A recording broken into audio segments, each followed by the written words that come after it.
Donc, la première notion est bien évidemment l'urbanisation. Donc aujourd'hui, sur notre planète, il y a un grand défi qui est lié à l'urbanisation, puisque rappelons-nous qu'au début du XXe siècle, nous étions 1,5 milliard sur la planète. En 2000, nous étions 6 milliards. Aujourd'hui, nous sommes à peu près 7,5 milliards d'habitants. Et dans les années à venir, il va y avoir plus de 2,5 milliards de personnes qui vont vivre en zone urbaine. Donc aujourd'hui, cette tendance-là, qui est réelle, va impacter, je dirais, tout l'écosystème de notre cité, va impacter les transports, va impacter les infrastructures. Et bien évidemment, on voit qu'aujourd'hui, le digital rentre aussi dans notre quotidien. Et forcément, nous allons devoir repenser, je dirais, la façon de gérer l'arrivée massive de cette population dans la cité. Le deuxième aspect est la digitalisation ou numérisation. On va dire aujourd'hui, nous voyons bien évidemment qu'avec la révolution digitale, les objets connectés sont en train de rentrer dans notre quotidien. Donc IDAT avait fait une étude où on parlait de 80 milliards d'objets connectés d'ici 2020. Cisco parle de 50. Globalement, la tendance qu'il faut retenir, c'est que nous allons avoir une explosion de la donnée. Et cette donnée-là, en fait, est en train de rentrer dans notre quotidien et dans nos usages, et nous allons devoir la traiter. Le troisième aspect est l'industrialisation. Aujourd'hui, l'industrie va représenter 50% de la consommation d'énergie d'ici 2050, avec un tiers de cette consommation qui sera notamment dans les pays d'Asie, où il y aura un fort développement.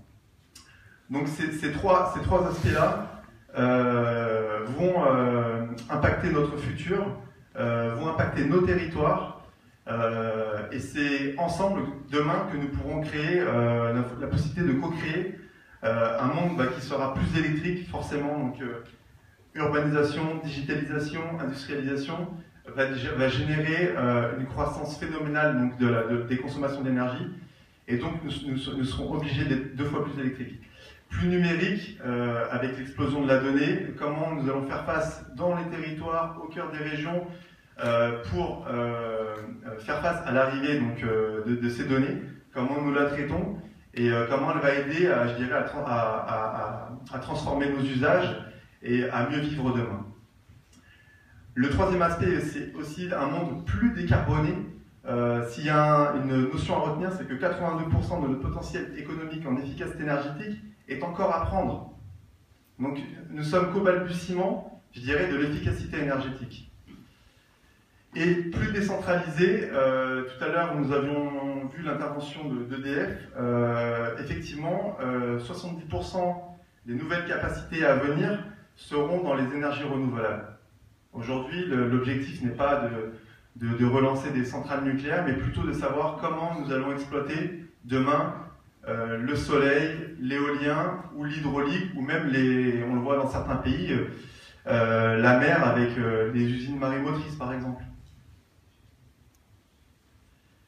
Donc si on devait retenir une chose, notre défi dans les 40 prochaines années, j'aime bien ce slide parce qu'il est parlant, notre consommation d'énergie va augmenter de plus de 50%, mais nous devrons diviser par 2 nos émissions de CO2. Donc pour cela, il faudra que nous soyons 3 fois plus efficaces. Donc on voit bien le dilemme entre l'augmentation de la consommation d'énergie, qui est inéluctable, et en même temps la notion d'efficacité énergétique et de développement durable, aussi bien pour, j'allais dire, notre production électrique, pour notre numérique, et d'aborder des choses, je dirais, d'une manière le plus neutre possible pour notre environnement.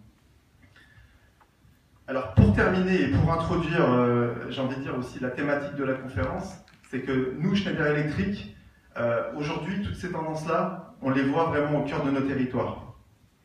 Ça peut être tout ce qui est de la e-administration. Aujourd'hui, on voit bien que les collectivités sont en plein dans ce changement.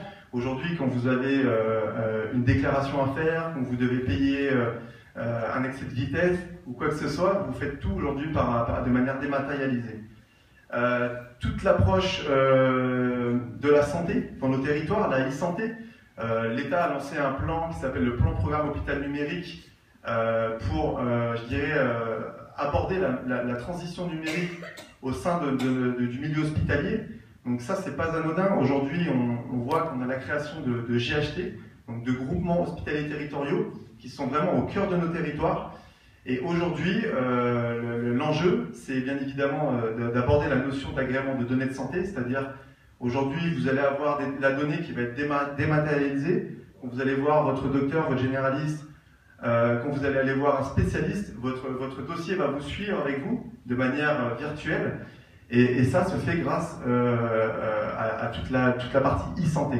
Donc les GHT, entre guillemets, demain vous avez dans les territoires, dans les régions, vous allez avoir des hôpitaux qui vont prendre le lead sur la notion de stockage de données, d'héberger la donnée. Et les hôpitaux plus petits vont profiter, on va dire, de ce data center au cœur des territoires. C'est aussi casser la fracture numérique. Aujourd'hui, la France a un enjeu de casser la fracture numérique, de décentraliser la donnée et de la porter au sein des territoires. L'industrie, bien évidemment, l'industrie connectée, j'en avais parlé tout à l'heure, la notion de cloud, la notion de big data, toute cette data qui va exploser, toutes ces données, bien évidemment, si on ne la transforme pas en gold data, elle ne sert à rien. Donc il y aura aussi un enjeu dans toute la partie analytics liée à la data. Donc nous, ce que l'on voit aujourd'hui, c'est que toutes ces tendances, tous ces nouveaux usages ne vont fonctionner que grâce à une infrastructure numérique localisée sur les territoires. J'entends par là, avec un petit peu plus de précision, le fait que nous allons passer d'une ère, aujourd'hui, l'ère du tout cloud computing. Avant, la donnée, elle partait dans des grands data centers, on ne sait même pas où elle est hébergée. Par moment, elle traverse la Manche, donc la latence de la rapidité de données sur la Manche, c'est 150 millisecondes. Aujourd'hui, les nouveaux usages vont nécessiter d'avoir une latence réduite. Quand vous entendez parler de gaming, de réalité augmentée, de langage machine to machine, tous ces nouveaux usages de smart cities, vous vous promenez dans la ville, vous allez avoir l'information qui va venir sur vous. Tous ces nouveaux usages vont nécessiter des latences réduites. Et donc, une nouvelle ère arrive, c'est l'ère du edge computing. Donc, l'ère du edge computing, j'ai envie de dire, c'est pas un gros mot, c'est du concret, c'est simplement un micro data center ou un data center localisé ou régionalisé qui va venir agréger la donnée et la capter au plus près d'où elle est produite.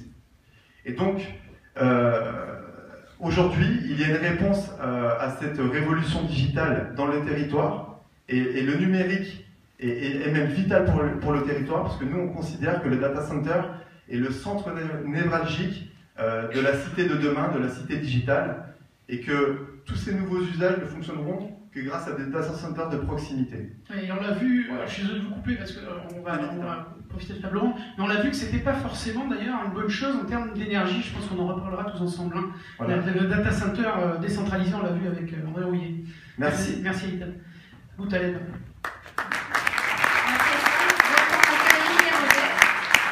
De Ambix. Donc Emilia, vous travaillez de votre côté à l'échelle du quartier, au cas par cas, avec les aménageurs. Exactement. Bonjour à tous. Bonjour à toutes. Donc, je suis Emilia Maudet, je suis directeur du pôle solutions Smart City d'Ambix. Rapprochez-vous du micro, on vous entend.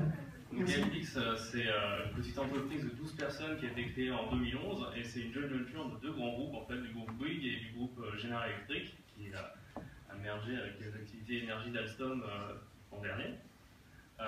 Et donc notre activité chez Ambix, c'est de travailler sur les opérations d'aménagement, beaucoup sur les écoquartiers.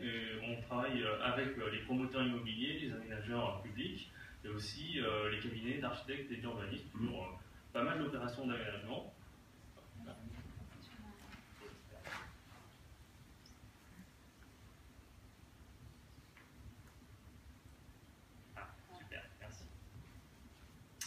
Donc, sur ces grands projets de construction, on a deux activités. On a une activité de conseil où on accompagne les acteurs des écoquartiers sur la définition de leur stratégie énergétique, également sur le volet numérique de leurs opérations, dans le but d'optimiser l'énergie à l'échelle du quartier. Et petit à petit, sur nos opérations, on est amené à intégrer de nouveaux services, donc l'eau, la mobilité douce, etc. Et on a une deuxième activité chez MX qui est la conception technique et la réalisation de solutions logicielles, où là on déploie des technologies cloud sur des projets d'aménagement sur les écoquartiers. On connecte tous les équipements en fait, pour fournir des services aux habitants, aux promoteurs, aux aménageurs ou à la collectivité qui est amenée à gérer le quartier. Aujourd'hui, on a une vingtaine de projets en cours en France et au Maroc. Donc on est présent sur des villes comme Marseille, sur le quartier des Puces, à Lyon, sur le quartier Confluence, à Bordeaux, sur le quartier de la gare Saint-Jean, ou également en région parisienne, on a un projet en ce moment sur le quartier des Batignolles, dans le 17e arrondissement, c'est là où se déplace le nouveau tribunal de grande instance de Paris. Et sur tous ces projets, on est amené à participer à la conception Smart Grid et Smart City, donc quels équipements énergétiques on déploie, quels équipements numériques on déploie, comment on recueille l'information sur le quartier, et puis qu'est-ce qu'on en fait. Donc là, on développe des applications un petit peu à chaque fois sur tous ces quartiers. Concrètement, à quoi servent ces applications? Qu'est-ce que c'est? Eh bien, on s'est rendu compte que sur nos quartiers, on avait des grosses différences de performance entre ce qui était annoncé en phase de conception ou en phase de concours, lorsque les promoteurs gagnent les projets auprès des aménageurs, entre les performances en phase à l'issue de la réalisation des quartiers, une fois qu'ils sont mis en service, et une fois qu'ils sont en exploitation. Et on se rend compte qu'on a entre 10 et 70% d'écart de performance entre les promesses et ce qui se passe vraiment sur le terrain. Alors c'est expliqué sur plein de raisons, des difficultés parfois technologiques, et puis parfois des problèmes sur la passation de connaissances du quartier, entre l'équipe qui a conçu le quartier, les entreprises qui la réalisent, et puis les exploitants qui vont utiliser ce quartier. Des fois c'est des entreprises privées sur le bâtiment tertiaire, des fois c'est des syndics de copropriété sur les bâtiments résidentiels, après ça va être des collectivités sur les infrastructures publiques. Tout ça, ça fait énormément de monde sur un quartier entre les qui conçoit, les gens qui exploitent, plusieurs centaines de personnes, des profils complètement différents, et finalement on a un petit peu de mal à tenir cette performance, en premier lieu aussi parce que on a du mal à la mesurer. Donc on va instrumenter tous ces quartiers, tous ces équipements énergétiques qu'on déploie. Ça peut être des batteries pour faire du stockage énergétique, des réseaux de chaleur pour alimenter des quartiers de plusieurs milliers de logements. On instrumente tout ça, on instrumente aussi toutes les énergies renouvelables, parce que les écoquartiers, on a aussi beaucoup de sources de production d'énergie, des centrales de géothermie, des centrales de cogénération, des panneaux solaires. On a une technologie en fait, d'un quartier à l'autre, entre l'écoquartier au Maroc et puis l'écoquartier en Lorraine. On a des technologies énergétiques complètement différentes. Donc on instrumente tout ça et on construit nos applications pour avoir un suivi de cette performance, répartir un petit peu les bonus et les malus entre les différents acteurs, et puis aussi pour piloter certains équipements et les optimiser à la maille du quartier. Donc en fait, on va piloter des infrastructures qui sont mutualisées entre les bâtiments, comme par exemple les réseaux de chaleur, les chaufferies, ou des centrales de production énergétique ou des centrales de stockage énergétique. Donc on a aujourd'hui plusieurs expérimentations qui ont été menées sur parfois des bâtiments du groupe Bouygues ou d'Alstom, et puis aussi on a des expérimentations qui ont été menées sur des vrais quartiers. Donc on a par exemple à Issy-les-Moulineaux, on a intégré deux quartiers, un quartier d'affaires et un quartier résidentiel de peu près 1500 logements, où là on a testé ces optimisations, et aujourd'hui on est rentré en phase industrielle où on déploie ces technologies sur des quartiers neufs. En fait, notre créneau, c'est les opérations d'aménagement. Les écoquartiers, c'est des opérations de construction neuve, en fait. Et donc là, on le déploie sur la vingtaine de projets que vous avez vu tout à l'heure. Merci beaucoup, Emilia Audet. On se retrouve pour les questions. Beaucoup de questions à vous poser, notamment sur la relation publique-privée et comment vous arrivez à gérer tout ça. Donc, on va accueillir maintenant Patrice Duboué de Capgemini à nouveau. Donc, vous allez nous présenter la vision numérique du territoire.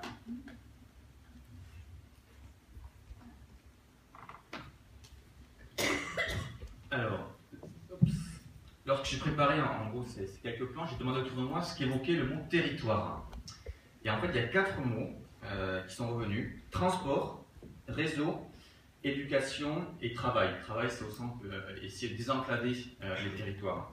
Et ce qui est intéressant, c'est aussi aujourd'hui, on ne pense plus à aucun de ces 4 mots sans pensée digitale. On va commencer par le transport. Aujourd'hui, on parle beaucoup d'immobilité. Qui n'a jamais utilisé un GPS ou l'application via Michelin ou Waze? Il y a quelques irréductibles. Carte de papier encore. Donc, deuxième exemple, les réseaux. Aujourd'hui, lorsqu'on pense réseau, on pense beaucoup réseau IP. Si vous achetez n'importe quel terrain dans le monde, en Occitanie, en France ou dans le monde, le premier réseau auquel vous avez accès, c'est le réseau IP. C'est peut-être une route, vous n'avez pas encore l'eau, vous n'avez pas l'électricité. Par contre, vous avez la 2G, la 3G, la 4G, bientôt la 5G. Et même si vous êtes au fin fond de l'Afrique, il y a un réseau auquel vous ne pourrez jamais échapper, c'est le satellite. Donc, le premier réseau aujourd'hui qu'on a, c'est le réseau digital. Troisième exemple, l'éducation. Aujourd'hui, on parle beaucoup de e-learning. Est-ce que vous savez quelle est l'université, ou on va dire l'espace qui a le plus de contenu aujourd'hui dans le monde? Alors, c'est pas l'université de Montpellier. Google. En fait, il y a mieux que Google aujourd'hui. Lorsqu'un jeune, on est tout jeune, hein, lorsqu'un jeune veut apprendre quelque chose sur Internet, il va sur quel site? Wikipédia. Wikipédia, c'est hyper has-been. Ok. C'est YouTube en fait. C'est YouTube. YouTube, c'est la première banque de données pour apprendre. Vous pouvez prendre n'importe quel sujet, il peut être hyper expert, et en plus vous avez des cours gratuits avec les plus grands experts. Donc, je vous encourage, quand vous vous ennuyez, vous allez sur YouTube et vous savez des super trucs. Et dernier, c'est le travail. Aujourd'hui, on parle beaucoup de télétravail. Donc, je ne sais pas qui aujourd'hui a un accès connecté, par exemple, pour pouvoir faire du télétravail, travail à distance. Tout le monde, non, presque. Pas encore, mais tout le travail, mais bon, ici c'est une population un petit peu plus particulière, on va dire. Mais bon, c'est quelque chose qui avance, et il faut savoir que la France, c'est un pays où on est super en retard par rapport au télétravail. C'est pas par rapport aux infras, c'est par rapport à la culture. Aujourd'hui, on ne fait pas confiance. Non, tu ne vas pas travailler chez toi, tu ne vas rien faire, surtout dans le sud, tu vas être au soleil, au bord de la piscine, donc pas de VPN. Le fameux droit à la déconnexion, vous savez. Voilà. Donc je vais prendre quelques exemples aujourd'hui du digital et comment ça peut aider, comment ça aide déjà nos territoires. C'est pas long. Okay. Donc on a déjà parlé pas mal des data centers. Ça c'est un point qui est important. J'ai bien aimé le slide sur qu'est-ce qui est le plus consommateur entre le terminal, le réseau et le data center. Et ça nous montre encore une fois qu'il faut faire très attention aux chiffres, parce qu'on peut dire plein de choses. Le fait de dire que les data centers sont aujourd'hui assez smart, c'est vrai. Par contre, aujourd'hui, quand on dit que ça consomme plus qu'un data center, d'ailleurs on appelle encore ça un téléphone, c'est plus un téléphone du tout, c'est un ordinateur, c'est pas un téléphone. On ne téléphone plus avec ça. Est-ce que vous savez ce qu'ils consomment là-dessus? 40% de la consommation du téléphone, c'est quoi aujourd'hui? C'est l'écran. C'est pas l'ordinateur, c'est pas le ordinateur, c'est l'écran. Et si on prend la même enquête en disant le chiffre, on va faire une requête pendant une seconde, ce qui consomme le plus, c'est le data center, bien entendu. Mais sauf qu'on utilise ça aujourd'hui pour des vidéos, pour plein de trucs, mais pas pour faire de l'informatique. Donc attention au message, parce qu'on pourrait croire qu'il faut tout mettre dans le data center. Et ça, c'est hyper dangereux. Pourquoi? Parce qu'aujourd'hui, on l'a tous fait. On a tous notre compte Yahoo, Google, on a tous mis nos photos dans le data center, et sauf qu'ils sont remplis de 90% de choses inutiles. Parce qu'on ne sait même plus ce qu'on a mis sur le data center. C'est tellement pas cher qu'on met tout et n'importe quoi. Donc ça c'est dangereux parce qu'on pousse les gens à charger les réseaux télécoms. Donc on charge les réseaux 4G, 5G de trucs super inutiles, on les met dans le cloud, ils sont stockés et les serveurs ils tournent. Et on n'ira même pas les chercher une fois. Donc attention, c'est vous les premiers responsables de ce qui se passe aujourd'hui sur les réseaux. Oui, mais on a aussi cette sensation qu'il n'y a jamais de limite. Exactement, mais oui, aujourd'hui on a des limites. La planète elle a des limites. L'énergie elle est plus gratuite, on est en ressources limitées. Donc on doit tous prendre conscience de ça. On doit forcément améliorer les réseaux, les smart centers sont smart, on progresse chaque année et heureusement, mais c'est pas parce que c'est smart qu'on doit faire n'importe quoi. Les réseaux, ça c'est hyper important, enfin, c'est passionnant ce qui se passe dans l'énergie aujourd'hui. On a changé de modèle, on est passé d'un modèle en fait où on avait une centrale nucléaire qui inondait des centaines de milliers de foyers, et aujourd'hui l'énergie elle est partout. On peut avoir un petit panneau solaire, on peut avoir, on a la chance d'être une région où il y a plein d'énergie verte et pas uniquement que décarbonée. Alors là aussi attention au message, la plupart des Français ne font pas la différence entre énergie verte, décarbonée, énergie, électricité. Alors ça arrange beaucoup de monde, hein. Juste en deux mots, décarboné ça comprend le nucléaire. Énergie verte, c'est pas le nucléaire. Et la différence entre électricité et énergie, électricité, vous n'avez pas le pétrole. Donc vous enlevez toutes les voitures, les avions, c'est pas la même chose. Donc attention, encore une fois, quand on communique sur les chiffres. Et on parle beaucoup de smart city, smart building, ça c'est vraiment l'avenir. Comment en fait on peut aller, vous voyez là on a fait le bout de la chaîne, du data center jusqu'à l'usager, et là tout ce qui se passe aujourd'hui c'est passionnant, parce qu'on doit réinventer des modèles, comment rapprocher l'utilisateur du consommateur. Aujourd'hui on ne sait pas stocker l'énergie, encore pas assez bien. Donc toute l'intelligence c'est comment à l'instant T je détecte qui produit et qui va avoir besoin de ça. Lorsqu'on parle de smart, bon, les chiffres, on a tous les mêmes, entre 30 et 80 milliards, ça limite, c'est pas grave. Donc on a beaucoup d'objets, on parle des objets connectés, les compteurs intelligents. Donc en France c'est Linky, aux Pays-Bas c'est Toon. Donc tous les pays sont partis là-dessus. Les réseaux intelligents, donc à la fois les réseaux électriques, mais les réseaux telco, on est dans une région qui est hyper en avance par rapport à ça. Les futurs réseaux dédiés pour l'IoT, donc on parle de LoRa, on parle de Sigfox, je crois qu'il y a un atelier cet après-midi sur ce thème-là. Donc tout ça c'est des choses qui avancent, et ça c'est passionnant. Mais ce qui est important c'est que c'est bien qu'on ait des smart, des consommateurs intelligents, encore plus que se reposer sur uniquement des opérateurs intelligents ou des buildings intelligents. Donc, ça, encore une fois, ça c'est un point qui est important. On doit mieux consommer. C'est intéressant la notion d'heure pleine, d'heure creuse. Je pense qu'aujourd'hui ça n'a plus aucun sens. Aujourd'hui, il vaudrait mieux consommer l'énergie le jour plutôt que la nuit. Et dire on vous la donne moins cher la nuit parce qu'on ne sait pas à quoi en faire, parce qu'on a lancé les centrales. Lorsqu'on est dans le vert, c'est plutôt le jour qu'on va consommer. Donc si on met des capteurs intelligents dans les machines à laver, on lui dira peut-être tu lances la machine à 15h et pas à 3h du matin. Donc là encore une fois, il y a plein de choses qui avancent et ça c'est plein d'espoir. Je vais terminer par un exemple. Moi je parle d'IoT. Dans les IoT, c'est objets connectés. Ce qui m'embête, c'est qu'on est en train d'aller vers 80 milliards d'objets non intelligents connectés, des objets stupides. Est-ce que vous avez entendu ce qui s'est passé chez OVH la semaine dernière? OVH, c'est un des plus grands data centers. Ils ont été attaqués, vous savez par quoi? Caméra vidéo. Ils ont été attaqués par 600 000 caméras vidéo, des super objets connectés super intelligents. Donc c'est un hacker russe qui a découvert une faille, super simple. Hein. Les caméras, ce sont les pires objets connectés parce qu'ils sont intelligents, ça vaut rien. Donc on les connecte, on se dit c'est pas grave, même si quand je rentre chez moi, je mets un petit mouchoir dessus, on ne voit pas. Le problème, c'est que les hackers, ils ont pris ça, ils ont envoyé tous les films en direct live sur un center, ils ont écroulé le center. Donc ça, c'est embêtant. Et puis c'est hyper facile à faire. Donc c'est le premier cas, vous allez en entendre parler, avec plein d'autres objets. Donc l'idée, c'est de voir comment on peut avoir des choses un petit peu intelligentes. Comme on est dans le Green IT Day, on va faire le tour sur un super Green IT Day extrême. Souvent, on dit, voilà, on parle IT, on va faire green. On va faire l'inverse. On va parler d'un site qui est super green. Vous voyez, c'est un site qui n'est pas super... on n'est pas dans le Smart City, là. On est dans une grange, on est en montagne. Ben, si on veut mettre de l'IT et de l'intelligence, qu'est-ce qu'on peut faire? On va faire un petit jeu, un voyage digital. Donc, on va mettre de l'intelligence. C'est une bergerie. On va mettre des objets connectés. Qu'est-ce qu'on peut faire pour aller encore plus loin?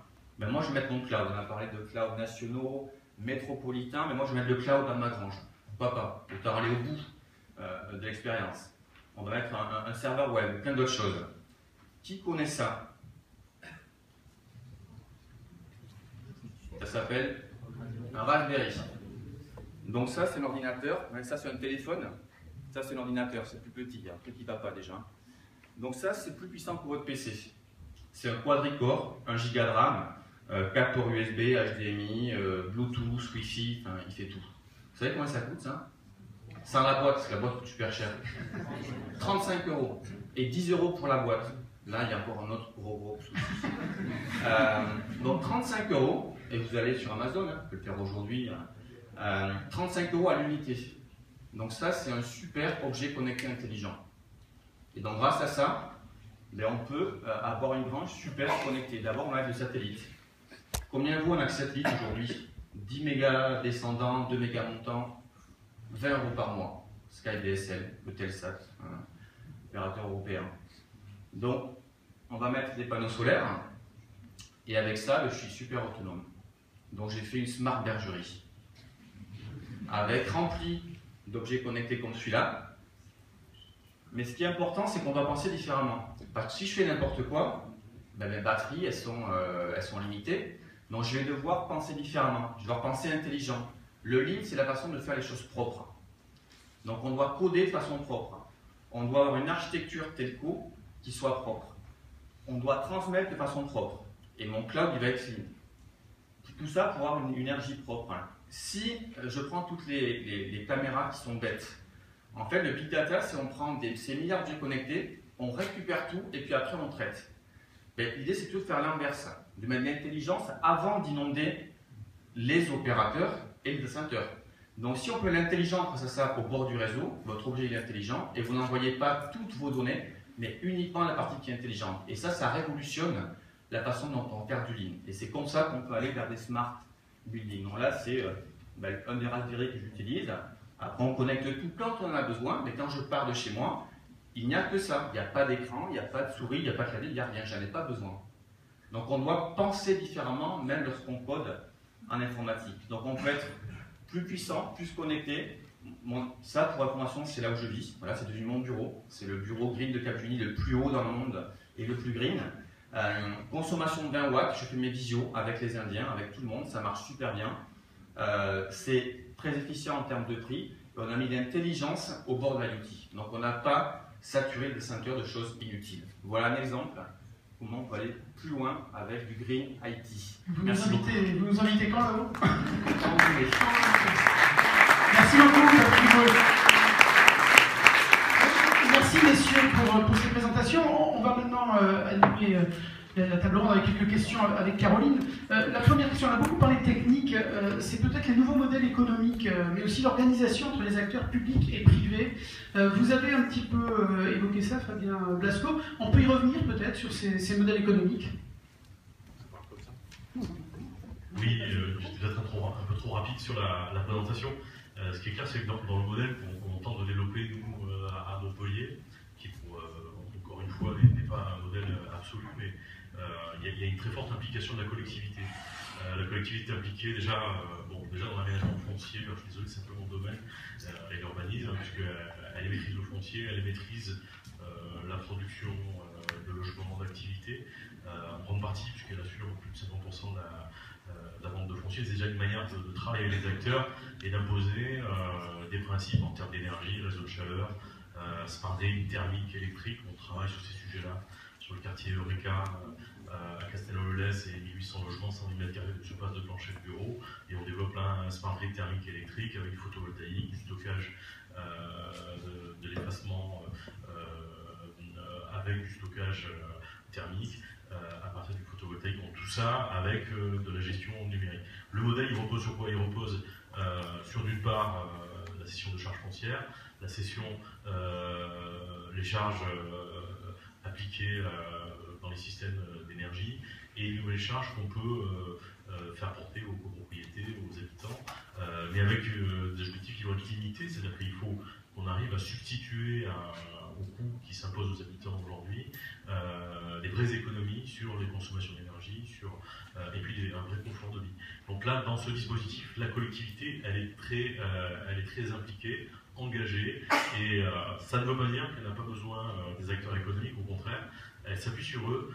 Simplement, ils ont ce défaut-là d'être parfois trop assignés à leur métier. Il y a toujours un technicien qui se cache derrière un spécialiste du numérique ou un spécialiste des transports, et on a beau dire, mais le naturel revient toujours au galop. Notre spécificité, nous, c'est d'être des entités territoriales. Et de ce fait, on est condamné à être généraliste et à intervenir dans tous les champs de la gestion de la vie urbaine, en tout cas sur l'espace public. Voilà. Et donc, je vois le rôle des collectivités. On a beaucoup travaillé sur ces questions-là en se disant, finalement, où est notre place par rapport aux GAFA, par rapport à des gros acteurs comme IBM, Cisco ou autres.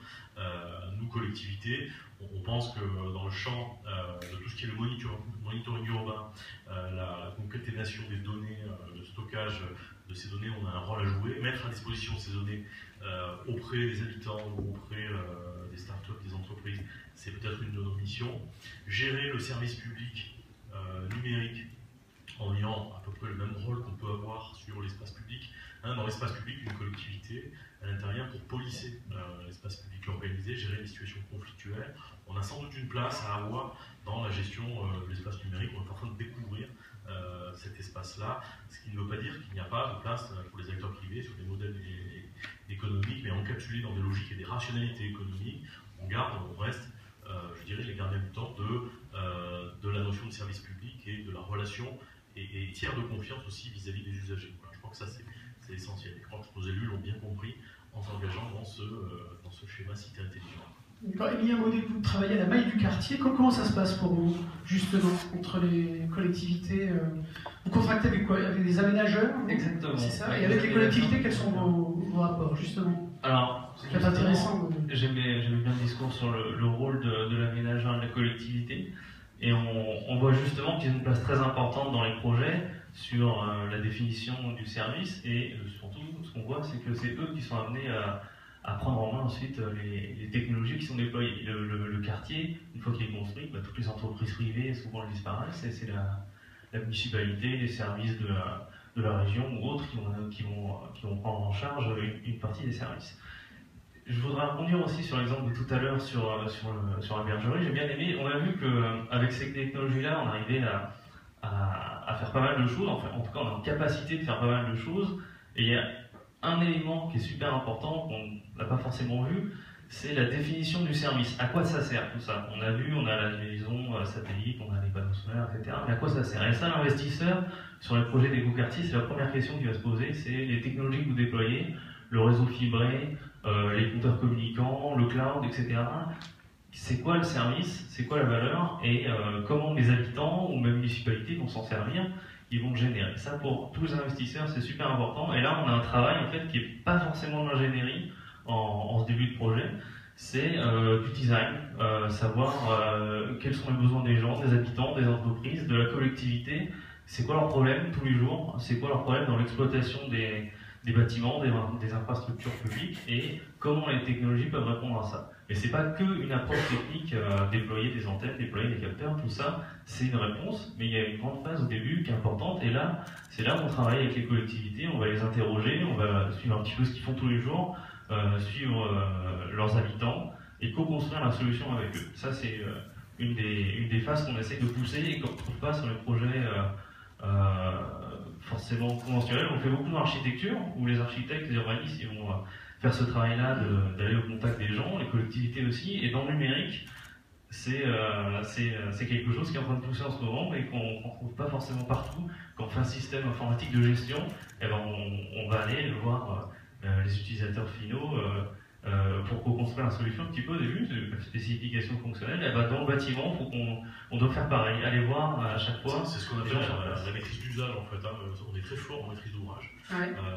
Peu en maîtrise d'usage, mais je trouve que justement le numérique, ce qu'il apporte en plus, c'est ça, c'est déjà la défragmentation par rapport à des univers techniques qui sont assez finalement discontinus, et il ramène finalement la vision de l'usager qui aujourd'hui ne vit plus seulement dans un espace physique et concret, mais aussi dans un espace numérique. La frontière entre les deux devient la ville et ténue.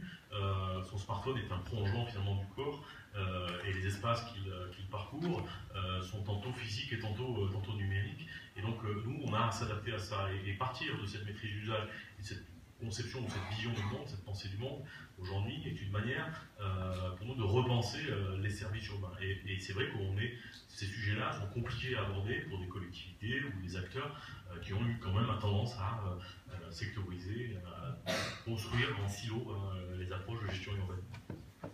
Justement, oui, donc comme on l'a vu, le numérique c'est un outil pour aborder les enjeux environnementaux de la ville selon une approche qui permet de casser les silos.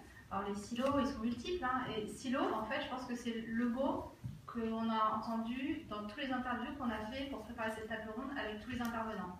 C'est-à-dire qu'il y a des silos entre les métiers, entre l'énergie, entre le digital, entre l'eau, entre les transports.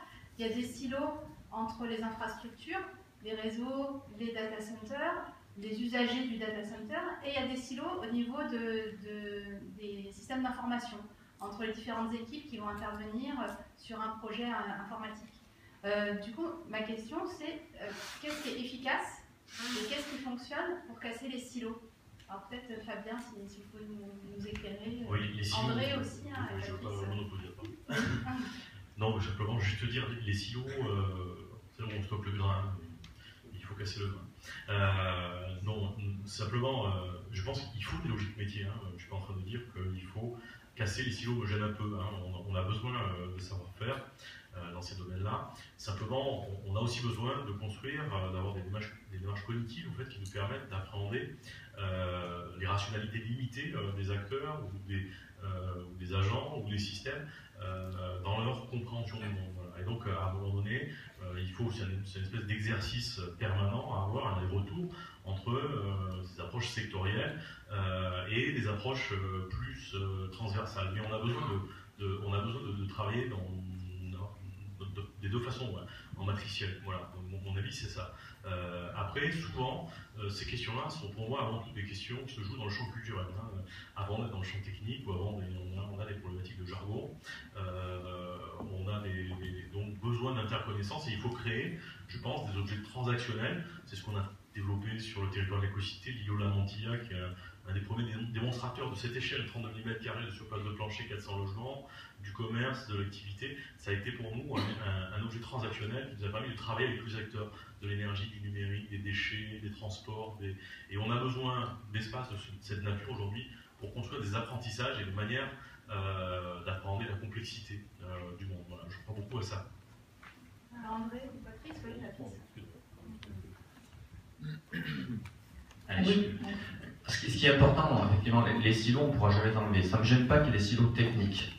Par contre, pour revenir sur le point de tout à l'heure, ce qui est important, c'est l'usage et d'avoir une vision de bout en bout. Aujourd'hui, dans tous les métiers, on a des silos et il peut être transparent. Ça, c'est pas gênant. Mais lorsqu'on conçoit un projet, il faut qu'on soit bien clair sur quel sera l'usage, le livrable et la véritable finalité. On construit trop de projets aujourd'hui sans creuser vraiment l'usage final et on construit des usines à gaz qui sont non utilisées. Pour prendre un exemple concret, pour ceux qui travaillaient déjà il y a 20 ans, on n'avait pas la capacité de stockage d'aujourd'hui. Donc tous les ans, moi je stockais sur un petit CD ceux que je voulais garder parce que j'avais pas la capacité de mon disque dur de pouvoir tout garder. Après on a eu les DVD, super, 4 Go 7. Après on a le disque dur, 1 Tera. Aujourd'hui on fait plus ça. C'est-à-dire qu'on a oublié d'expliquer aux gens, il y a une différence entre l'archivage et la mise à disposition. Lorsqu'on déménage, souvent on fait nos cartons, on se dit en fait j'avais tout ça, ça sert absolument à rien, donc je vais laisser les cartons dans le garage ou alors chez Monsieur Box. Il faudrait qu'on revienne à la même chose encore une fois au niveau digital. Aujourd'hui c'est tellement facile qu'on met toutes nos poubelles dans le cloud.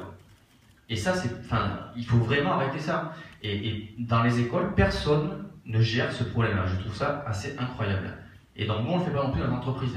Donc il y a une prise de conscience à avoir. Si on prend que cet exemple-là faites la différence entre l'archivage, donc vous pouvez le retrouver quand vous voulez, vous n'avez pas besoin aujourd'hui. Et la mise à disposition, c'est ce que je veux partager avec d'autres ou avoir accès aujourd'hui. Et vous verrez que le rapport, il est de 95,5.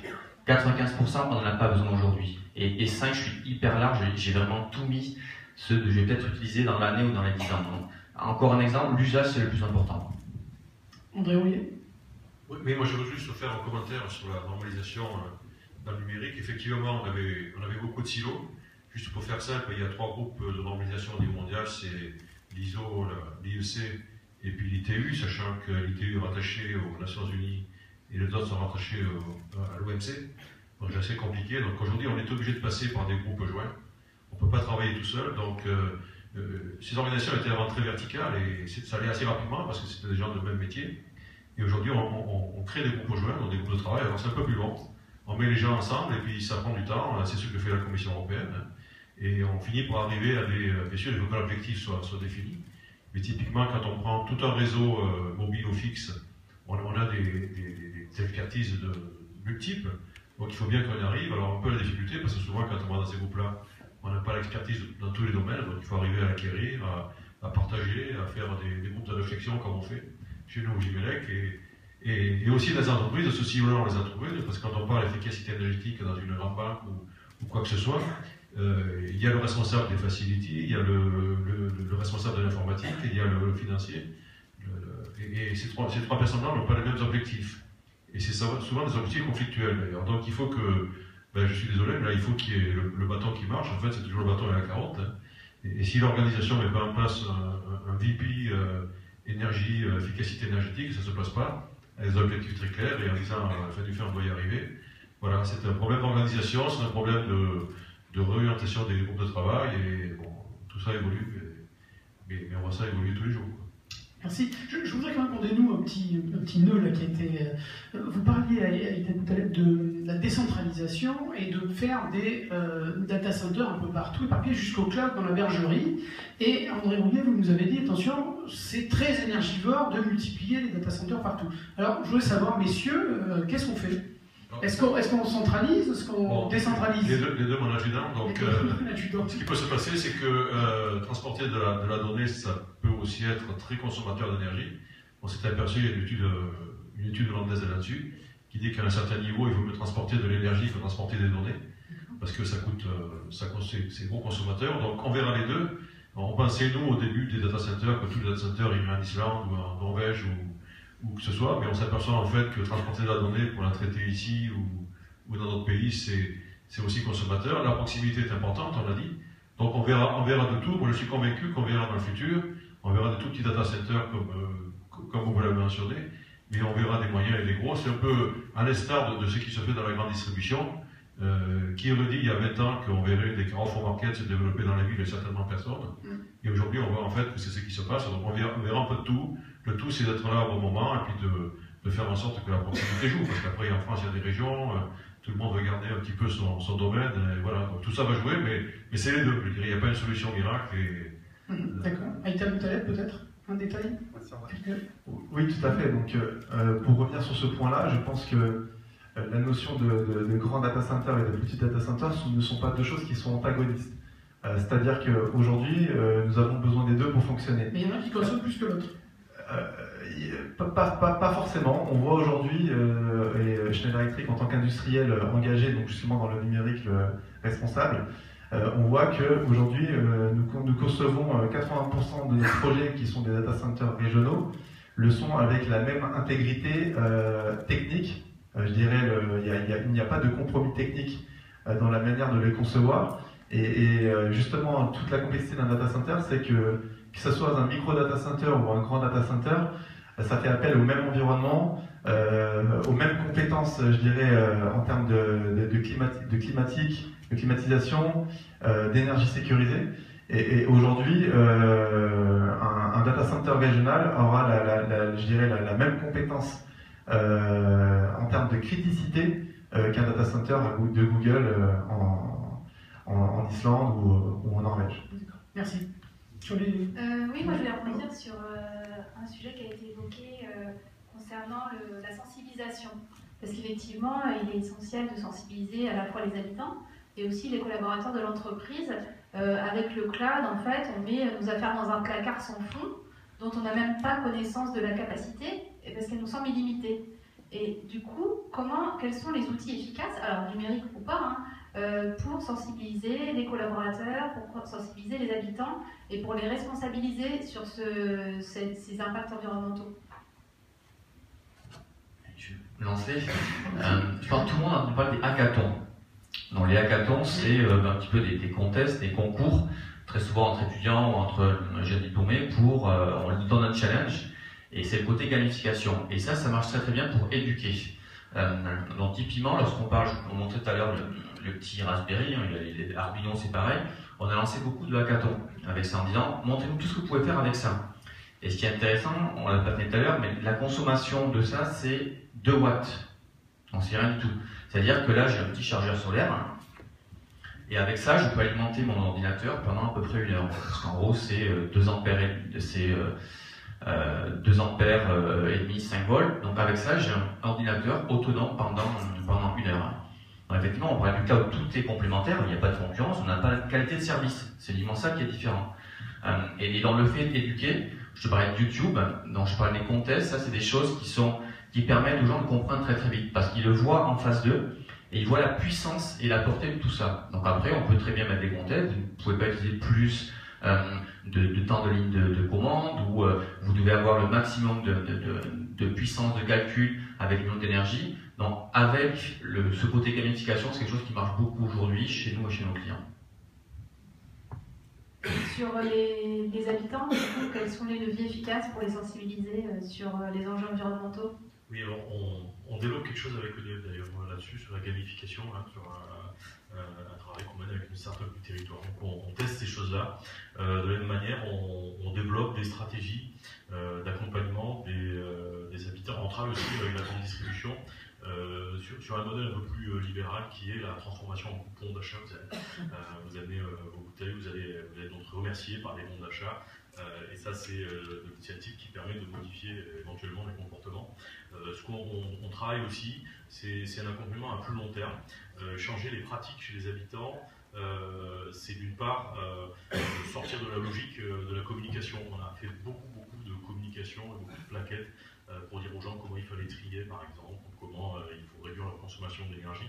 On sait que la communication classique agit sur ce que les gens pensent, mais pas sur ce que les gens font. Et c'est pareil pour nous. Et donc, on sait aussi que pour changer les habitudes durablement chez les habitants, il faut accompagner la modification des gestes, en fait. Et c'est aussi réinviter la corporalité dans la manière de modifier l'usage des choses. Et là, on teste quelque chose avec une startup qui s'appelle 3D, qui est de Aix-en-Provence, qui a développé un programme qui s'appelle J'ai décidé. Et c'est un programme d'accompagnement des habitants, mais sur une très longue durée, sur 2-3 ans, qui leur permet d'intégrer des éco-gestes. Je ne prends plus ma voiture, je prends les transports en commun, je vais mieux trier les déchets. Et tout ça en partant de l'endroit où ils sont et en construisant une stratégie sur mesure par individu, par habitant, pour leur faire intégrer ces éco-gestes et avec un accompagnement, alors numérique pour le coup, mais par toute forme en fait, un premier contact physique avec des ambassadeurs, et puis un accompagnement sur le très long terme avec le numérique, le téléphone, le mail, tous les moyens sont bons, mais on va suivre ces gens pendant 2 à 3 années. Voilà. Et ça, c'est pour nous une manière de changer durablement les comportements. Merci. Merci. Alors j'ai une dernière question qui concerne l'ensemble des participants à la table ronde, qui concerne les compétences. Comme l'a dit Corinne Lepage, beaucoup des métiers n'existent pas encore, elles sont à créer, et beaucoup des métiers qui existent n'existeront plus demain. Et on a constaté, vos métiers, que ce soit en tant que service public ou en tant qu'industriel, vos métiers d'aujourd'hui ne sont pas du tout les mêmes que ceux qu'il y avait il y a 10 ans. Comment est-ce que vous avez abordé ce virage et comment est-ce que vous anticipez cette évolution des compétences? Donc on voit par rapport à X, c'est par la création d'une start-up, est-ce que c'est de faire monter en compétences l'équipe interne et comment vous abordez cette gestion des compétences? Un mot peut-être tout le monde. Alors je vais répondre. Oui, allez-y. Quand Epix a été créé en 2011, on aurait pu prendre tous les employés chez Bouygues, chez Alstom, où il y avait quoi faire. Les effectifs sont importants. Quelques personnes ont été prises, mais les compétences qui étaient à déployer étaient différentes que celles qui étaient maîtrisées historiquement par le groupe. On n'avait pas besoin d'ingénieurs en génie civil, pas besoin d'électriciens en pension, d'automaticiens. Donc on a été les chercher ailleurs et on se rend compte qu'il y a eu une forte évolution dans le secteur informatique entre les ingénieurs qui sortaient il y a 20 ans, qui maîtrisaient une technologie ou quelques technologies, et ceux qui sortent aujourd'hui, qui doivent maîtriser les technologies sur le back-end, le front-end, le cloud, l'IoT, etc. Il y a une myriade de programmes à connaître, d'architecture, de technologie. Et en plus, à ces gens-là, aujourd'hui, eh ben, on leur demande de travailler sur des éco-quartiers où il était une problématique d'urbanisme, d'énergie, d'eau, de transport. Donc ça devient assez compliqué. Et ce qu'on fait, eh ben, c'est qu'on fait des équipes mixtes, où on embarque des ingénieurs sur l'énergie, des ingénieurs sur le transport, des ingénieurs sur le cloud, des ingénieurs sur l'intelligence artificielle, etc., etc. Et on va aussi essayer de trouver des chefs d'orchestre qui puissent réussir à faire parler tout ce monde-là. Donc là, c'est des ingénieurs qui sont un peu hybrides. Et on a des écoles qui forment à ces projets-là. On a par exemple l'école des ponts et chaussées qui forme des ingénieurs, des chefs de projet urbains avec une forte dimension sur le volet numérique. Et inversement, on a des écoles d'ingénieurs sur les thématiques digitales qui vont former des ingénieurs sur les métiers de l'efficacité énergétique, les énergies renouvelables, etc.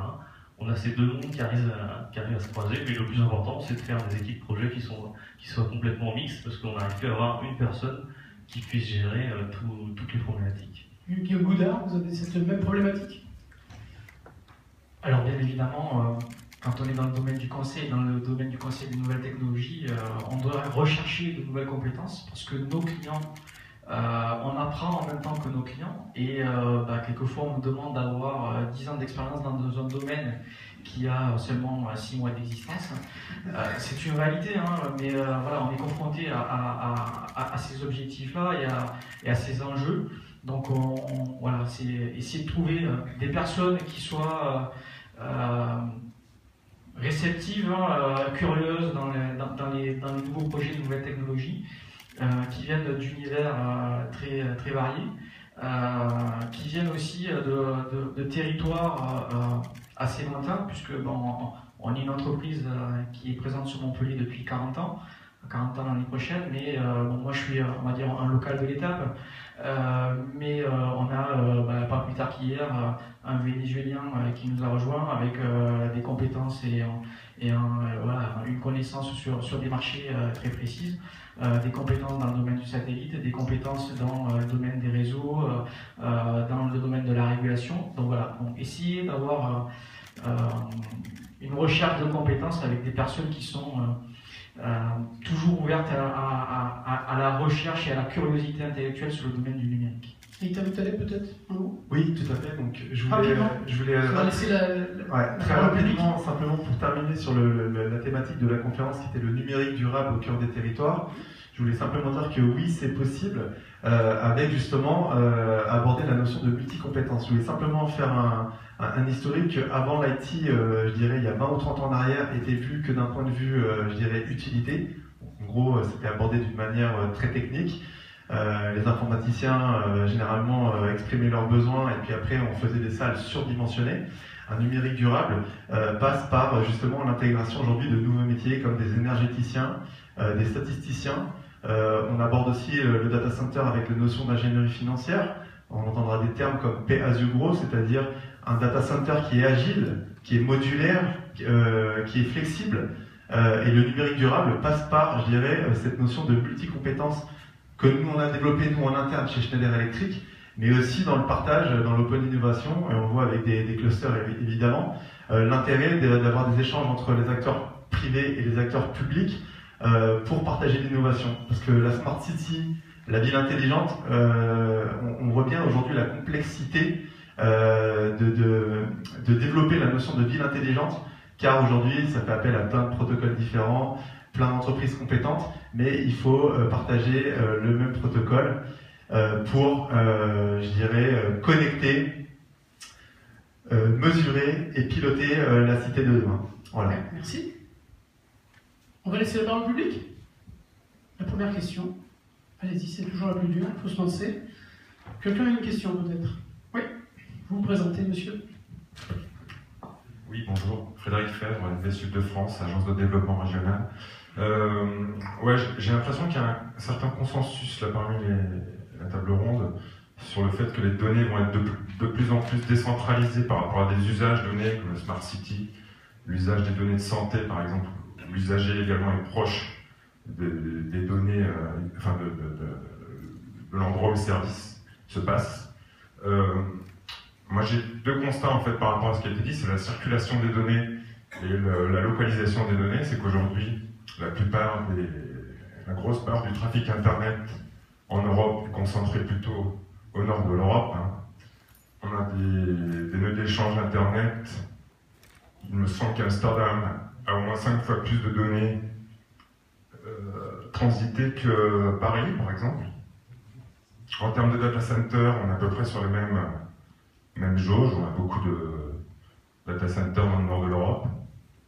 Donc en fait, ma question c'est que est-ce qu'il y a on sent une tendance inéluctable à la décentralisation des données, à quelle vitesse ça va aller, les fameux data centers de proximité. Et on voit par exemple que Microsoft vient d'annoncer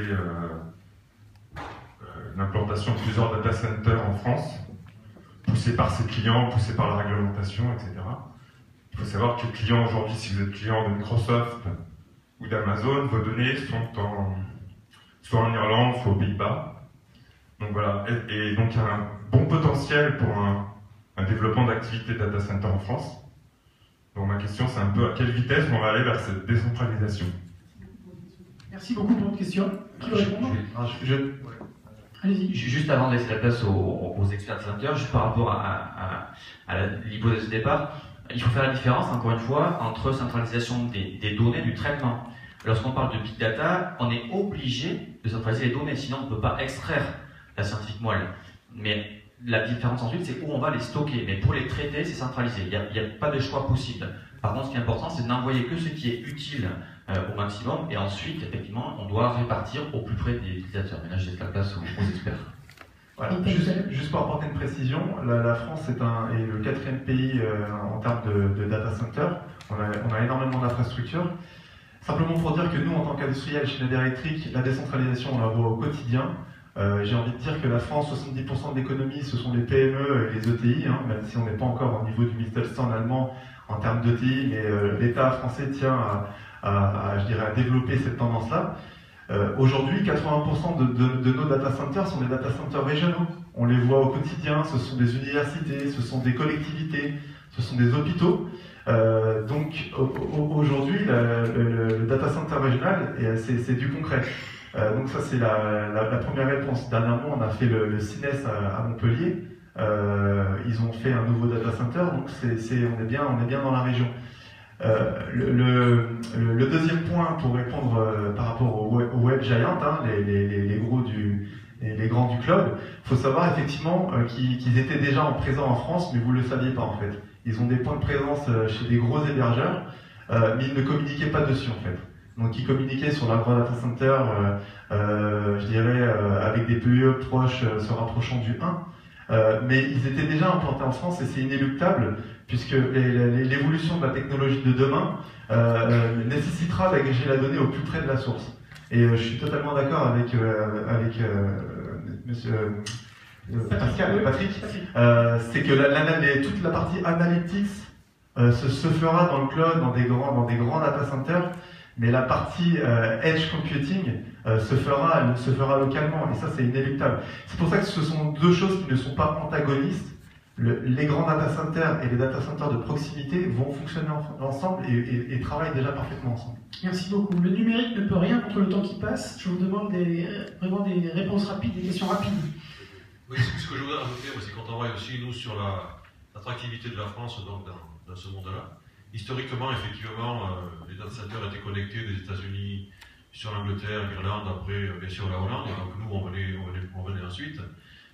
Aujourd'hui, donc, on travaille, nous, j'y avec l'attractivité de la France, sachant que le principal problème que l'on a, c'est la lisibilité de nos politiques fiscales et énergétiques. Donc, un opérateur data center, quand il s'installe dans un pays, il essaie de bâtir un business plan sur 10 ans, et quand il ne sait pas c'est pas de payer des taxes, tout le monde en paye des taxes, mais c'est de savoir ce que le seront dans 2 ans pour faire des business plans qui se tiennent. Voilà. Donc nous on travaille au Gimelec avec un groupe de travail assez important d'une trentaine de personnes sur cette attractivité et avec Business France essayer de faire en sorte qu'on soit le plus attractif possible. Et deuxièmement, on a une grande opportunité avec le développement de l'Afrique puisqu'on a un câble, je dirais, qui part de Marseille et qui traverse la Méditerranée. Donc on est très bien placé pour profiter de ce développement. Bon, faut-il encore qu'on aille assez vite et qu'on ne se fasse pas doubler en cours de route. Parce que vous êtes en train de dire que les taxes sont plus douces aux Pays-Bas, apparemment. Oui, mais ça, c'est plus doux. Enfin, il y a des avantages et des inconvénients. Tous les pays ont. Donc, je crois qu'on est comme ça, on a les taxes en France, mais c'est pas ce qu'on nous reproche, en fait. On nous reproche surtout de ne pas pouvoir, de ne pas savoir ce qu'elles seront dans 2 ans. Voilà. Une question rapide, c'est le jeu, merci. Alain Foucault, directeur de l'IS, donc CNRS, Université de Montpellier. Vous avez largement insisté sur la notion importante. Je pense que nous avons plus franchi de gap technologique que ce que nous allons franchir de gap d'usage. C'est-à-dire qu'il y a un gap d'usage qui est énorme devant nous. On va vers de l'usage. Et si on parle de l'usage, on va vers l'humain. Et si on va vers l'humain, il est grand temps maintenant, dans ces technologies, dans nos laboratoires de recherche, dans nos industries, de faire la part à des sciences qui sont un petit peu laissées de côté. C'est tout ce qui est sciences humaines et sociales, c'est-à-dire le domaine du juridique, le domaine du social, les sociologues, les philosophes, etc. Parce qu'on voit très bien qu'on est à cette frontière. Quand Patrice Dubois dit il faut être raisonnable, on ne sera pas raisonnable. Il faut que le droit passe par là en disant vous n'avez pas le droit, entre guillemets, d'envoyer une photo qui va être renvoyée sur vos réseaux et on se retrouve dans le cloud avec 1 milliard de fois la même photo, elle est à moi, c'est il faut dépasser la notion de propriété. J'aimerais que Patrice Dubois vous développiez cette vision-là, ainsi que Fabien. Alors, je vais essayer de faire rapide, parce que la question est passionnante, on pourrait en parler de 2 heures. Non. Juste, il y a l'important, parce que pour ceux qui suivent un petit peu le monde de l'innovation, il y a Air Liquide, donc il y a la chance d'avoir un président qui est convaincu de l'innovation, c'est Benoît Potier. Il a créé un comité innovation, et est-ce que certains d'entre vous connaissent quelques personnages un petit peu hétéroclites de ce comité de pilotage d'innovation chez Air Liquide? Il a Pascal Pic. Vous savez ce qu'il fait, Pascal Pic? Il est anthropologue. C'est quand même étonnant. Parce qu'il est convaincu, justement, que l'innovation, on n'est plus uniquement dans l'IT, et qu'il faut aller au-delà de l'humain, et on pense en gros d'où on vient, où on va. Et donc, on pourra en parler beaucoup plus longtemps, mais effectivement, c'est capital de pouvoir, de comprendre qu'on doit aller beaucoup plus loin, et il faut penser vraiment très diversifié. Oui, c'est un fabuleux débat, il faut l'engager, il faut l'instruire. Il me semble que d'ailleurs se joue aussi la question centrale de l'identité, l'identité narcissique ou ubiquiste, multipliée à l'infini. Je crois qu'il y a un débat aussi à instruire à ce niveau-là. Voilà, mais on en parlera, on aura l'occasion. Les Canadiens disent les beaux portraits, vous savez. Dernière question, je suis désolé parce qu'on est pris par le temps. Oui, bonjour, Thierry Chenavas, je suis dirigeant d'une TPE qui édite un logiciel d'efficacité énergétique. Et je voudrais revenir sur ce que disait effectivement M. Duboué. En tant qu'utilisateur, mais là à titre personnel, je m'aperçois que quand je regarde mes enfants, ils sont en âge effectivement d'aller sur tous ces médias et d'avoir beaucoup de fichiers personnels, de photos, de tout. Ces jeunes ont l'habitude d'utiliser les drives dans la partie non payante, gratuite, et on multiplie les drives. Et quand on discute un petit peu avec eux, on s'aperçoit qu'ils ont tous, comme on disait, des fichiers multipliés à droite à gauche. Je pense qu'il serait très intéressant de faire travailler ensemble un certain nombre d'éditeurs de logiciels à générer un petit logiciel qui serait fourni gratuitement à tout utilisateur. Ce logiciel aurait pour but d'aller scanner tous nos espaces de stockage, privés, drive, etc. Et déjà de faire tout simplement un mapping des doublons. Ça, c'est le premier point. Et le deuxième point qui serait extraordinaire, qui nous permettrait justement de limiter nos espaces de stockage, ce serait de dire, au-delà de tous ces doublons, faire un petit peu un classement du plus utilisé de nos fichiers au moins utilisé, et surtout faire dans ce mapping ressortir tous les fichiers qu'on n'a pas utilisés depuis 1 an, 2 ans, 3 ans, 5 ans, et là, positionner en face, tout simplement, après une réflexion, dire ça je l'efface et ça je le garde. Et je pense déjà si c'était gratuit, ce serait formidable. Et le deuxième point qui serait très bien, c'est que ça nous mènerait effectivement à la réflexion de se dire, il faut qu'on paye à un moment ou à un autre, même si je ne suis pas là pour payer pour tout, mais il faut qu'on fasse payer les gens sur ce stockage un minimum. Et cette prise de conscience libérerait énormément de place dans le data center et on arriverait à faire bien sûr beaucoup d'économies. Donc si vous connaissez un logiciel dans ce sens-là, merci, bravo, et merci de communiquer le nom, sinon il faut travailler des gens. Il faut le faire. Voilà. Oui, mais il y a plein de jeunes gens qui sont... Merci. En fait, il y a 3 questions et 3 propositions. La première est liée à Open Data.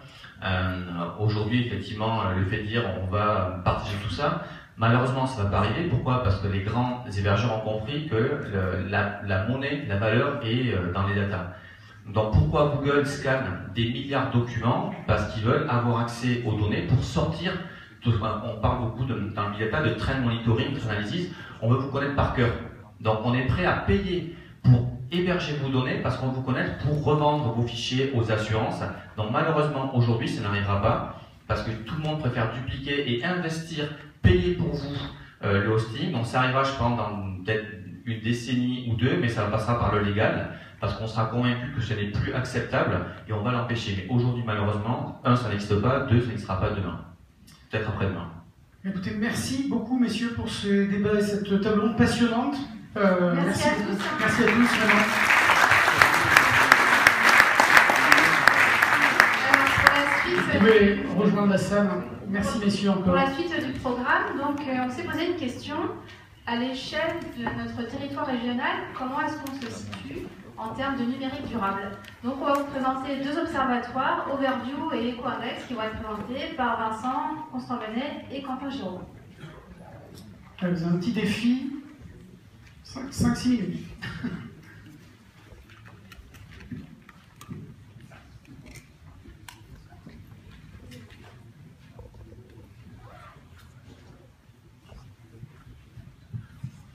Bonjour à tous, je me présente, Vincent Constantinet, je suis en projet de fin d'études chez Nutreo et je viens vous présenter Overview, qui est une étude qui a été réalisée donc par Nutreo en collaboration avec la Fondation EPF, le pôle de compétitivité d'Arly et le cluster From South Digital. Donc comme nous l'avons entendu précédemment, le numérique peut représenter un levier majeur en termes de réduction des impacts environnementaux. Mais comment cela se formalise-t-il? Et puis quels sont les gains que nous pouvons escompter? Donc c'est pour répondre à ces questions que nous avons réalisé cette étude qui tourne autour de 3 axes. C'est tout d'abord sensibiliser, valoriser et identifier. Donc sensibiliser en listant les principaux enjeux environnementaux spécifiques à chaque secteur d'activité. C'est valoriser et communiquer sur les projets IT4Green développés à l'échelle de notre territoire, c'est-à-dire où les outils sont développés et comment est-ce qu'ils permettent effectivement de réduire les impacts environnementaux d'une activité. Enfin, nous avons souhaité identifier les nouveaux métiers associés à ces projets et quels sont les profils des personnes qui participent. Donc si on souhaite illustrer les enjeux environnementaux relatifs à chaque secteur d'activité par quelques chiffres clés, nous pouvons notamment remarquer que le bâtiment représente 45% de la consommation énergétique française. L'industrie génère chaque année en France 1,2 mégatonnes de déchets industriels dangereux. La logistique et le secteur du transport totalisent près de 30% des émissions de gaz à effet de serre. À l'échelle mondiale, c'est 67% de la production d'électricité qui provient de l'énergie fossile. Chaque année, c'est 66 600 tonnes de pesticides qui sont épandus sur nos parcelles agricoles. Cela représente près de 2 kg par seconde. Et pour produire 1 kg de bœuf, nous devons utiliser environ 15 000 litres d'eau. C'est donc sur l'ensemble de ces sujets que les outils numériques peuvent être une des solutions développées dans une optique de réduction de consommation, des rejets et d'optimisation des process. Donc à l'échelle du territoire Languedoc-Roussillon-Midi-Pyrénées, ces projets donc ils fourmillent et sont à l'origine de nouveaux concepts et nouveaux métiers. Donc notre échantillon est très représentatif du tissu économique régional, puisque nous avons des entreprises, des startups, des PME, des grands groupes, des institutions et des établissements d'enseignement et de recherche.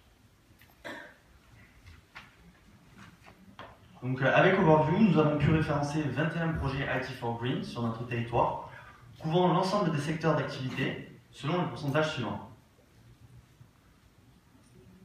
Et puis nous avons débuté cette cartographie des projets par secteur d'activité. Et on voit que sur chaque secteur, ces projets donc, vont développer donc, de nouveaux outils de communication, des plateformes donc, de financement participatif ou bien de covoiturage dans un but d'optimiser les déplacements.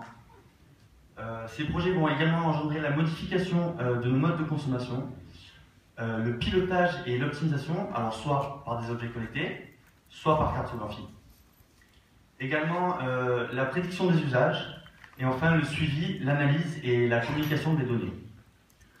Vous pouvez retrouver l'ensemble de ces projets détaillés à la fin du document Overview. Et évidemment, s'agissant de la première version d'Overview, nous incitons l'ensemble des entreprises concernées à intégrer la prochaine version. À présent, intéressons-nous au profil de ces chefs de projet. Donc, il apparaît que près de 80% des pilotes de projet sont de formation ingénieurs. Ingénieurs certes, mais de nature variée. Donc, nous avons des ingénieurs agronomes, généralistes, informatique et télécom, matériaux et aéronautique. Donc, on se rend bien compte qu'il n'est pas nécessaire d'être ingénieur IT pour développer un projet de type IT4Green. Et ensuite, si on regarde les qualités et compétences qui ont été identifiées comme nécessaires pour travailler sur des projets IT4Green, on observe qu'en dehors des connaissances spécifiques au sujet, il est nécessaire d'avoir des compétences transverses telles que la gestion de projet, le management, la communication ou encore le commerce. Les compétences en informatique n'ont été identifiées que dans 20% des cas seulement. Voilà pour la présentation de l'édition 2016. Vous pouvez donc consulter l'ensemble des détails dans le rapport qui vous a été remis dans la pochette à votre arrivée. Et nous avons pour ambition de faire vivre cet observatoire et de l'enrichir donc de nombreux projets. N'hésitez pas à nous contacter sur overview@notreo.com. Et ensuite, je souhaiterais ajouter que nous souhaiterions développer un 4e axe qui serait celui de pouvoir quantifier les gains environnementaux par type de projet et par secteur d'activité. Je laisse maintenant la parole à M. Cantagiro qui va vous présenter l'observatoire Ecoindex.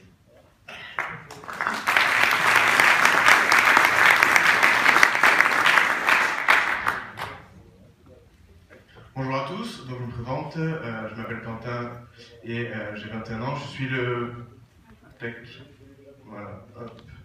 Je suis le fondateur du coup de QGenco, une SS2I à Montpellier. Et donc je vais vous présenter l'Ecoindex. Donc c'est un outil qui a été créé par la communauté greenIT.fr, une communauté portée par Frédéric Bordage. Et en fait greenIT.fr c'est un lieu de réflexion sur les enjeux du numérique durable et responsable. Donc ils abordent des sujets techniques sur l'éco-conception, des équipements et des services numériques, l'économie de l'énergie, le réemploi et le recyclage, mais aussi les usages et le rôle du numérique pour glisser vers une économie plus légère, circulaire et puis vers une économie positive. Donc Ecoindex.fr en fait ça vous permet de calculer la performance environnementale d'un site web. Donc comme pour l'électroménager en fait l'Ecoindex va attribuer une note de A à G sur votre site internet. Et il va également calculer l'empreinte GES, gaz à effet de serre, et la consommation d'eau qui ont été permis à l'affichage de votre page web. Dans ce calcul, on va prendre en compte, ils vont prendre en compte toute la partie infrastructure, le transport des données sur le réseau et l'affichage de ces données sur un support comme votre smartphone ou une tablette ou un ordinateur. Et le tout dans le cycle de vie complet, c'est-à-dire de la fabrication à l'utilisation jusqu'au recyclage de ces objets. Et enfin, vous êtes informé sur 3 critères qui font varier la note. Donc vous avez la bande passante utilisée, le poids de votre site et la complexité de la page basée sur le nombre d'éléments dans le DOM. Donc aujourd'hui, l'Ecoindex compte plus de 6000 URL testés au 30 septembre. Et on a l'échantillonnage pour créer cet algorithme, c'est basé sur la base HTTP Archive qui compte aujourd'hui quand même 500 000 URL. Donc nous pensions intéressant avec Caroline de faire un petit observatoire sur les 4 grands clusters régionaux. Et nous avons donc fait analyser l'ensemble des 500 sites web par l'Ecoindex et les résultats sont plutôt intéressants. Donc la moyenne sur l'ensemble des adhérents de ces 4 clusters, donc on a une moyenne qui est au-dessus de la moyenne nationale des sites jusqu'à aujourd'hui analysés par l'Ecoindex. Donc nous avons une note de... La moyenne est de 55,49 et la moyenne nationale est à 51,58, ce qui nous attribue la note de C. La moyenne des pages web aujourd'hui sont de 2,14 mégaoctets. On a une moyenne d'empreinte de gaz à effet de serre de 1,89 g de CO2. Et l'empreinte eau est de 2,83 centilitres. Ensuite, on a environ une complexité page de 489 éléments en moyenne. Et environ 67 requêtes sont faites pour afficher une page web en moyenne. Donc ce qui est intéressant, c'est aussi qu'il y a un grand écart entre le meilleur élève et le moins bon. On a pu, en faisant cette étude, on s'est aperçu que nos clusters rassemblaient quand même un panel intéressant et qui reflète aujourd'hui les sites web dans l'ensemble du national. Et donc on peut voir que, par exemple, le meilleur site web n'a qu'une seule requête pour afficher la page, contre le moins bon 319. Le site le moins lourd fait 246 kilooctets et le plus lourd fait 22 mégas. La complexité de la page la moins complexe fait 3 éléments, contre la plus complexe fait 4174 éléments. Et ensuite on peut s'apercevoir quand même qu'on est assez bien noté parce que nous avons quand même 90 adhérents qui ont obtenu la note de A, 100 qui ont obtenu la note de B, 119 la note de C, 88 la note de D, 64 la note de E, 31 la note de F et un seul la note de G. La meilleure note était à 92, la moins bonne à 4. Le site qui consomme le moins, qui a la moins grosse empreinte GES est à 1,16 g de CO2, 2,91, 1,74 centilitres d'eau consommée pour la meilleure et 4,38 pour la moins bonne. Voilà, vous pourrez retrouver bientôt, on mettra en ligne l'observatoire complet sur les réseaux. Et donc pourquoi en fait je suis venu vous parler de ça? Tout simplement parce que on était, donc Ugenco rapidement pour vous présenter qui on est une SS2I, on a deux axes, un axe assez traditionnel, agence de com, on crée des sites internet, des applications mobiles et du développement spécifique, et un deuxième axe qui se base plutôt sur l'édition de logiciels innovants pour des secteurs particuliers afin de les aider. Et en fait, quand on a connu cet outil, notre site il était plutôt mal noté, je parle pour le site surtout de l'agence digitale, parce qu'il était en dessous de la moyenne et on était aux alentours de la note de D. Et donc on était en pleine refonte de ce site internet. Et donc on en a profité pour discuter avec Frédéric Bordage, qui nous a conseillé de lire les bonnes pratiques d'éco-conception de site internet. Et donc nous avons pris en compte quelques bonnes pratiques comme adapter les images à leur taille finale, minifier des fichiers ressources, éviter d'utiliser un SMS, appliquer la mise en cache utilisateur, etc. Et ça nous a permis de rapidement monter la note. Bon, on a été aussi pris par le temps, on devait rapidement le mettre en ligne, parce qu'on avait un savoir-faire. Du coup, on n'a pas fait toutes les bonnes pratiques, ce qu'on aurait dû faire. On y travaille encore à faire des bonnes pratiques pour améliorer notre version 2. Et donc, on s'est aperçu quand même que notre site était passé à la note de B. Donc, l'empreinte avait quand même bien baissé. Et encore, on n'a pas tout fait. Outre d'avoir augmenté cette note, on s'est aperçu aussi qu'on avait augmenté l'expérience utilisateur. Pourquoi? Parce que l'utilisateur se connecte beaucoup plus vite sur notre page web, elle est beaucoup moins lourde, elle est mieux structurée, et en plus de ça, le référencement du coup augmente, car Google, vous le savez, aime bien les pages rapides, pas trop complexes à lire et qui sont dans les normes. Donc ce que je vous invite à faire, c'est d'aller sur le site ecoindex.fr, tester votre site internet, et si le cas si vous avez besoin de devoir refaire le site, non, pas refaire le site, mais d'améliorer votre note, de prendre contact avec votre webmaster, d'étudier un petit peu le cas, qu'est-ce qui pourrait être amélioré, parce que l'Ecoindex a été créé pour vous, pour nous, et il faut l'enrichir avec vos URL pour qu'il apprenne et qu'il soit de mieux. D'ailleurs, on est déjà à l'Ecoindex V2 et bientôt peut-être le V3 qui sera encore amélioré. Et donc, du coup, on a besoin de vous. Je vous remercie. Message reçu. Merci Quentin. Merci beaucoup. Donc, en 6 minutes environ, ce sera la battle des présidents. Je vois qu'ils sont en train de fourbir leurs arguments, tous les deux. Ils réfléchissent un petit peu. Donc, formation et action collective, tout de suite. Ne pas savoir appréhender les outils numériques devient de nos jours un véritable handicap. Virginie Brugge, vous êtes directrice de Face Héros, qui déploie une formation numérique, sociale et responsable contre l'exclusion. Vous venez de nous en dire plus. Voilà, vous avez 3 minutes. Allez, 5. Bonjour, donc j'ai 5 minutes pour parler de RSE et de formation, c'est ça? Ouais, pas de 5. Alors on y va. Donc merci d'abord de m'accueillir, encore une fois. Merci à Fred Schaus et à son président qui est toujours à nos côtés. Et c'est grâce à vous aujourd'hui, effectivement, qu'on a pu développer cette première cohorte de Up2. Alors je vais juste vous parler, avant de parler d'Up2, vous parler de RSE. Donc vous avez parlé aujourd'hui, effectivement, c'est la journée Erin IT.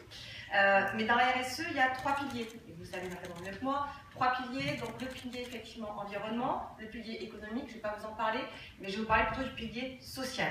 Donc, l'objet du pilier social pour les entreprises du numérique aujourd'hui, c'est savoir comment développer les externalités positives des entreprises du numérique dans le territoire qui les accueille.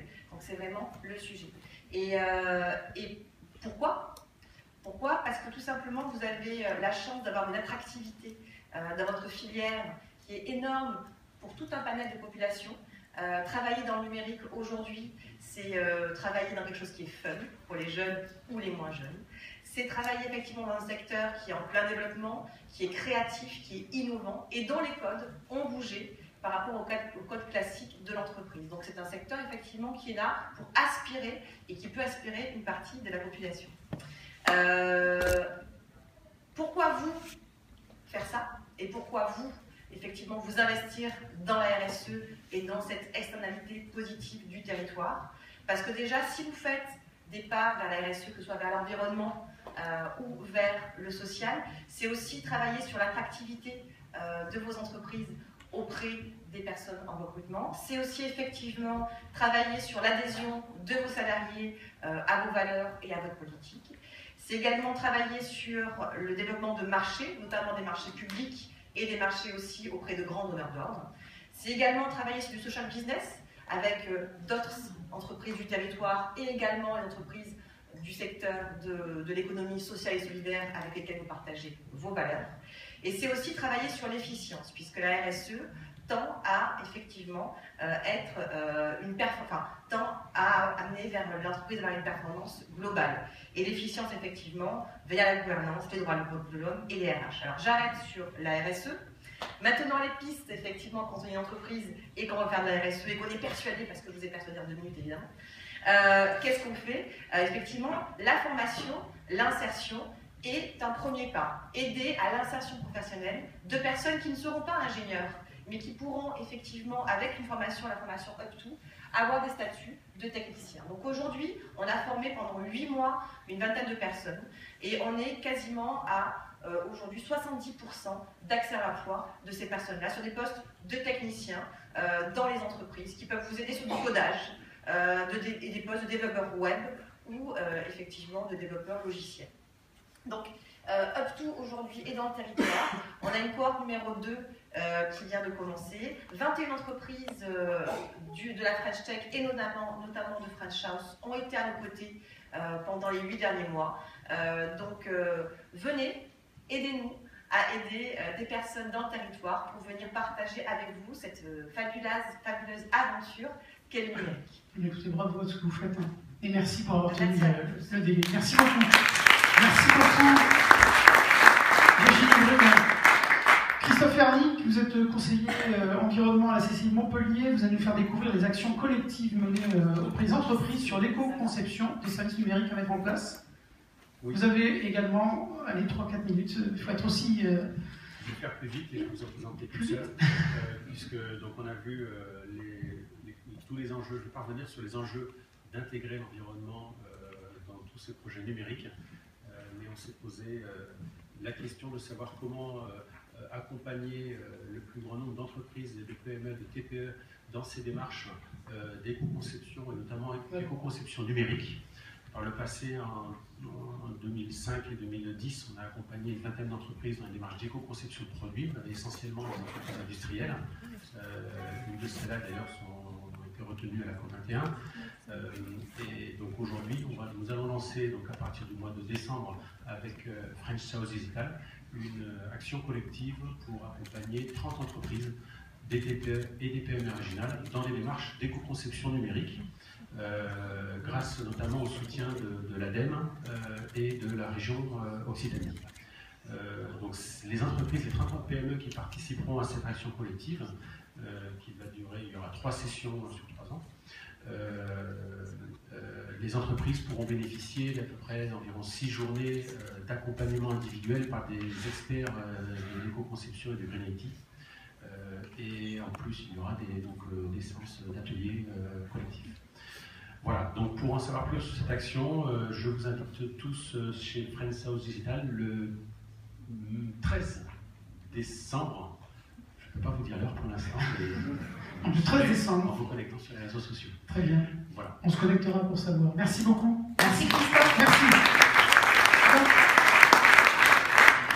Maintenant est venue l'heure de la battle des présidents. Donc j'invite André Joff et Pierre Denizet à s'installer. Messieurs. Donc le principe est simple, on va vous poser 3 questions et à vous de nous fournir les éléments sur comment vos clusters répondent à ces